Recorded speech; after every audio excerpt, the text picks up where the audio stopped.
আমি যেভাবে US survey করি দেখেন, জাস্ট ক্লিক করতেছি, আর কোনো দেখা টাকার টাইম নেই, জাস্ট ক্লিক আর নেক্সট।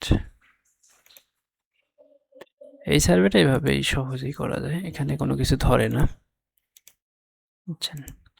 কিন্তু সমস্যা হচ্ছে এই যে মাঝে মাঝে একটা দুটো ডিস্টার্ব করে, এগুলো একটা দুইটা সমস্যা না, যখন 10 12 20টা লাইন একসাথে আসবে তখনই সমস্যা। তো তখন আমরা দিচ্ছি, একটা দুইটা দিলে তো সমস্যা নেই, তখন আমরা দিতে পারতেছি না যিনি। এখন আমরা দিচ্ছি। এটা যখন বেশি হয় তখন সুবিধা, ধরুন অনেকগুলো আছে তখন আমরা ক্লিক করলে এটা তখন ইউজ করা, একটা দুইটার জন্য আপনি ম্যানুয়ালি করতে পারেন, তাই না? ম্যানুয়ালি করা যেতে পারে, কিন্তু যখন অনেকগুলো হবে তখনই আসলে সমস্যাটা। মানে এবার অনেকগুলো আসছে তখন আমরা এটা ইউজ করতে পারি।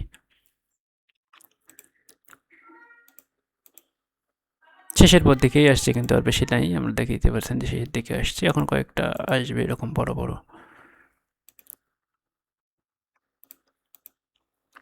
তো এখানে আমরা ম্যানুয়ালি সেট করতেছি, ডান ডান ডান। কোনো এগুলোতে কোনো বেসিক কোশ্চেনও থাকে না, এই সার্ভেটাতে এই বেসিক কোশ্চেনের পাশে যে বেসিক কোশ্চেন থাকে অনেক সার্ভেতে, এগুলোতে থাকে না। আমি তো ভাবছিলাম যে এটা বের করে দিচ্ছে, কিন্তু বের করে দেয়নি, দেখতে পাচ্ছেন যে এটা কিন্তু কমপ্লিটেড।